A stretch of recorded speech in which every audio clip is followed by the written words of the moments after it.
It is here, rooted within us, within him. Iowa native JD Scholten is making another run at unseating Congressman Steve King. Scholten announced his bid on social media, and he kicked off his campaign with rallies in Sioux City and Ames. He'll also make a stop at the Iowa State Fair. Of course he will. Scholten was just a few percentage points from defeating King in the 2018 election. That is the closest a Democrat has come to winning a congressional race in Northwest Iowa in quite some time. JD Scholten joins us now via Skype to talk about his campaign. He's already received endorsements from 5 of the Democratic presidential candidates on Twitter, because he's a great guy and also because he's in Iowa. JD, welcome back to Rising. Thank you for having me. Good morning. All right, so what's the state of the race? Why do you think you can get him this time when you came so close last time? Right. It's night and day compared to last time. And where we started off last time, I didn't know if I could raise $5. We had this hope last time, and we just created a movement, and it was by getting out there to the people. We went to all 39 counties at least 3 times. We got out there with our Winnebago Brave 26A, which we named Sioux City Sioux, and the RV just went everywhere, and we moved the needle 24 points. And even though we fell just a few points short, the level of excitement already, we've had 3 events. We had a rally and a couple events, and we have more people coming out, people I didn't see the entire last time, and it just success breeds success, and we're really fired up. Well, JD, is it a certainty that Steve King is going to be the Republican nominee? I mean, doesn't he have challengers? I mean, he's not very well liked in his own party. So if that were to happen, I mean, it would very much upend the race from your perspective. I mean, it would be different, but at the end of the day, we ran on what we're standing for, and not just necessarily against Steve King. And I think that's one of the reasons how we moved the needle so much is we just didn't bash Steve King. It would be easy to just do that. But we went out to all these places, and when you get out to the voters, you prove that you're trustworthy, prove that you're going to fight for the people of your district, you're going to earn votes, and that's what we did last time, and we plan on doing that again this time. How do people think about King in the district? Because sometimes the local perception is different than the national perception. I'll say for a long, long time, to most Republicans, he was just another Republican.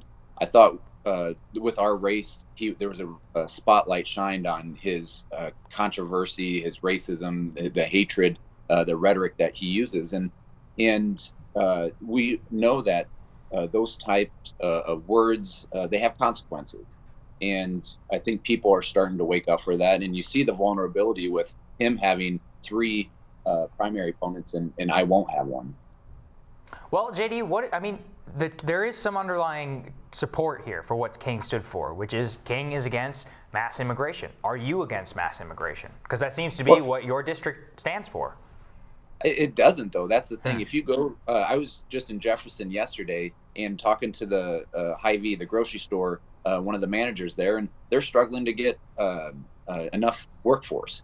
In the same town in Jefferson, they have a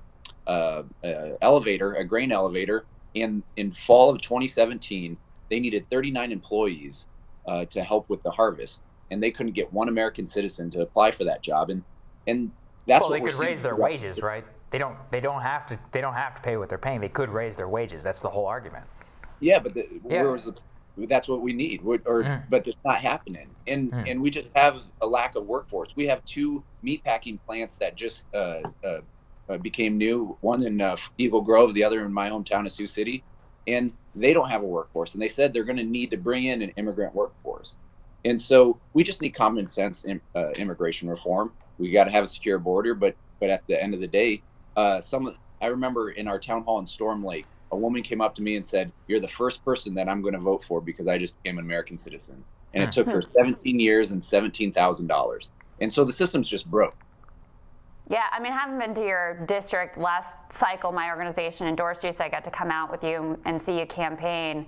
The immigration issue is a lot more complicated in rural areas than people might think. But talk about, I mean, your district is incredibly rural. I think it's one of the most rural congressional districts in the entire country, one of the most ag-focused districts in the entire country.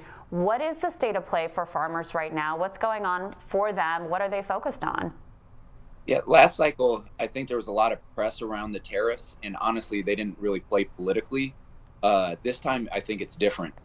What we saw in the spring, right before the planting season, we saw bankers really struggling to give loans because farmers haven't made a profit in 5 years. We've had low commodities for about a half decade. With this trade war, I just read in the Washington Post that Trump is not really listening to his advisors anymore, and he's kind of going rogue on this.